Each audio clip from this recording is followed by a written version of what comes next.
Movie की शुरुआत में हम देखते हैं सोलोमन ग्रंडी नाम के एक खतरनाक जॉम्बी को, जो किसी जगह पर एक खास मैजिक स्टिक को हासिल करने आया था ताकि वो दुनिया पर राज कर सके।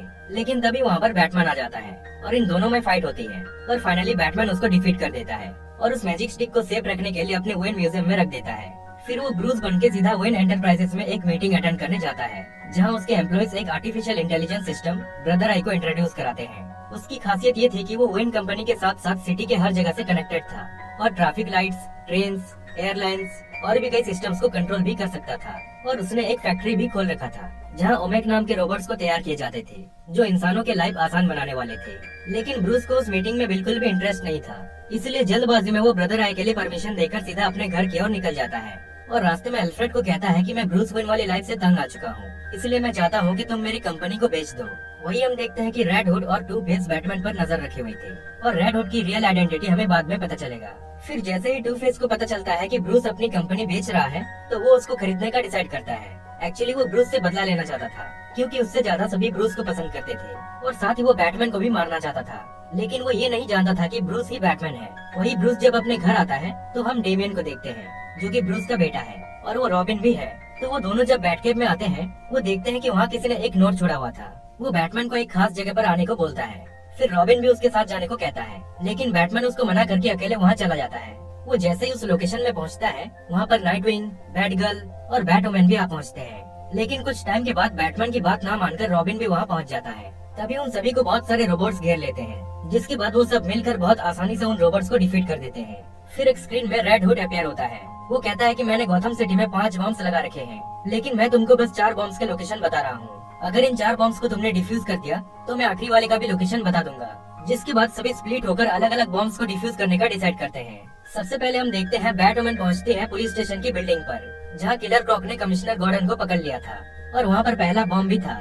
फिर बैटवुमन उससे फाइट करके उसको डिफीट कर देती है और ब्लास्ट होने से पहले बॉम्ब को भी डिफ्यूज कर देती है। लेकिन फिर किलर क्रॉक वहाँ से भागने लगता है, जिसके बाद बैटवुमन भी उसका पीछा करती है। लेकिन रास्ते में रेड हुड कहीं से टपक जाता है और बैटवुमन को शॉक देकर उसको बेहोश कर देता है। अब हम देखते हैं बैट गर्ल सेकंड बॉम्ब को डिफ्यूज करने फेयर ग्राउंड्स में पहुंचती है, जहां स्कैरक्रो अपने गैस का यूज करके उसको हेलुसिनेट कर देता है। लेकिन फिर भी वो किसी तरह उसके गैस से छुटकारा पा जाती है, जिसके बाद स्कैरक्रो उस बॉम्ब को लेकर वहाँ से भागने लगता है। फिर बैट गर्ल भी उसका पीछा करती है और इसी बीच वो बॉम्ब उधर ही ब्लास्ट हो जाता है, पर वो कोई खतरनाक बॉम्ब नहीं था। तभी वहाँ पर रेड हुड आता है और बैट गर्ल को भी शॉक देकर उसको बेहोश कर देता है।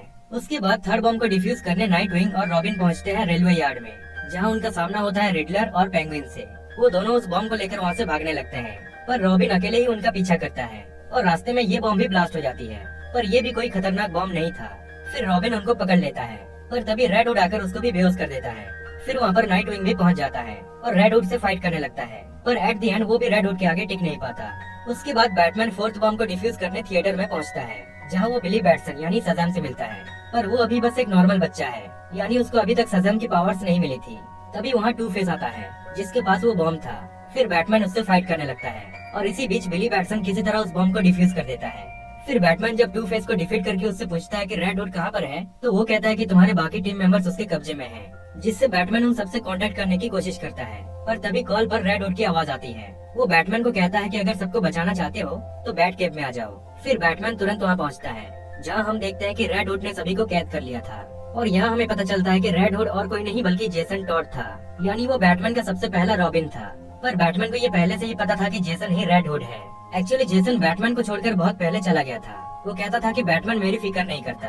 फिर बैटमैन उसको पास्ट के वीडियो फुटेजेस दिखाता है, जिसमें हम देखते हैं कि जेसन हमेशा वीडियो गेम्स खेलता रहता था और वो क्राइम्स में बैटमैन की मदद नहीं करता था। इसलिए एक दिन बैटमैन ने उसका वीडियो गेम बंद कर दिया था, जिससे वो गुस्सा होकर वहाँ से भाग गया। फिर बैटमैन उसको ये भी दिखाता है कि उसके जाने के बाद वो हमेशा सैटेलाइट से उसकी लोकेशन का पता रखता था, जिसको देखकर जेसन को अपनी गलती का एहसास हो जाता है और वो बाकी सबको रिलीज कर देता है और कहता है कि मैंने जितने भी बॉम्ब्स लगाए थे उनमें से कोई भी खतरनाक नहीं थे, ये सब तो बस तुम सबका ध्यान खींचने के लिए था। तभी उन्हें पता चलता है कि वेन एंटरप्राइजेस को टू फेस ने खरीद लिया है। अब जैसे कि वो वेन कंपनी का इंचार्ज बन चुका था, इसलिए वो ब्रदर आई का यूज करके सिटी में बहुत सारे परेशानियां खड़ी कर देता है, क्योंकि ब्रदर आई से कोई भी सिस्टम को कंट्रोल किया जा सकता था। उसी के साथ साथ वो ओमेक रोबोट्स को भी रिलीज कर देता है, जो सिटी में हर तरफ तबाही मचाने लगते हैं। फिर टू फेस बैटमैन और ब्रूस वेन से बदला लेने के लिए उनको वेन एंटरप्राइजेस में बुलाता है। वो कहता है कि अगर ये दोनों मेरे पास नहीं आए तो मैं पूरे गौथम सिटी को बर्बाद कर दूंगा। जिसके बाद बैटमैन बाकी सबको ओमेक रोबोट से फाइट करने को भेजता है। और वो वेन एंटरप्राइजेस में चुपके से जाकर ब्रदर आई को शट डाउन करने जा रहा होता है कि वो टू फेस की नजर में आ जाता है, जिससे वो टू फेस को भरोसा दिलाने की कोशिश करता है कि वो और ब्रूस अलग अलग हैं। पर फिर भी टू फेस को कहीं न कहीं शक होता है, इसीलिए वो उन दोनों को एक साथ उसके पास आने को कहता है। जिसके बाद बैटमैन ब्रूस बन के उसके पास जाता है, लेकिन टू फेस कहता है कि बैटमैन कहाँ है। तभी वहाँ रेड हुड बैटमैन के बेस में आ जाता है, जिसके बाद टू फेस उन्हें ब्रदर आई का फैक्ट्री दिखाता है, जहाँ बहुत सारे ओमेक रोबोट्स को तैयार किए जा रहे थे। फिर रेड हुड उस फैक्ट्री के अंदर चला जाता है ब्रदर आई को शट डाउन करने। वहीं बाकी के टीम मेंबर सभी ओमेक रोबोट से फाइट करने में लगे हुए थे, लेकिन उन रोबोट्स को पूरी तरह से खत्म तब किया जा सकता है जब उनके मेन सैटेलाइट को शट डाउन या तो डिस्ट्रॉय न कर दे। इधर हम देखते हैं कि टू फेस ब्रूस को मारने की कोशिश करता है, पर वो खुद बिल्डिंग से नीचे गिरने वाला होता है, पर ब्रूस उसकी मदद करने की कोशिश करता है, लेकिन फिर भी टू फेस उसका हाथ पकड़ के उसको नीचे फेंक देता है। पर ब्रूस चालाकी से दोबारा बिल्डिंग के अंदर आ जाता है। वहीं रेड हुड फैक्ट्री के अंदर एक एक करके सभी रोबोट से फाइट कर रहा होता है, और फाइनली वो किसी तरह ब्रदर आई को शट डाउन कर देता है, जिससे उसका मेन सैटेलाइट भी डिसेबल हो जाता है, और उसी के साथ साथ सभी ओमेक रोबोट्स भी शट डाउन हो जाते हैं। लेकिन वो सैटेलाइट बहुत तेजी से अर्थ पर गिरने लगता है, इसीलिए बाकी टीम मेंबर्स मिलकर उसको ऊपर ही डिस्ट्रॉय कर देते हैं। वहीं रेड हुड के पास टू फेस आकर उस पर हमला कर देता है। फिर वहाँ बैटमैन आकर टू फेस को डिफीट कर देता है, पर तभी बैकअप पावर से ब्रदर आई दोबारा ऑन हो जाता है और वो सेकेंडरी प्रोटोकॉल को एक्टिवेट कर देता है। इसका मतलब वेन कंपनी में मौजूद न्यूक्लियर एनर्जी को वो तब तक चार्ज करता रहेगा जब तक कि वो ओवरचार्ज होकर ब्लास्ट न हो जाए। फिर बैटमैन उसको डीएक्टिवेट करने को कहता है, पर ब्रदर आई कहता है कि मैं सिर्फ ब्रूस वेन के ऑर्डर्स मानता हूँ। जिसके बाद बैटमैन उसको दिखा देता है कि वही ब्रूस है, जिससे ब्रदर आई फाइनली उसको डीएक्टिवेट करके खुद स्लीप मोड में चला जाता है। जिसके बाद सब कुछ पहले जैसा हो जाता है और बैट केव में पूरी बैट फैमिली जीत की खुशी में एंजॉय कर रहे होते हैं। पर एंड क्रेडिट सीन में हम देखते हैं कि बिली बैटसन कहीं जा रहा होता है, तभी उसको किसी की आवाज सुनाई देती है जो उसे ट्रेन में बैठने को कहता है, और ये आवाज विज़ार्ड शेज़ैम की थी, यानी अब बिली बैटसन को शेज़ैम की पावर्स मिलने वाली थी। और इसी तरह ये मूवी यहीं पर एंड हो जाती है।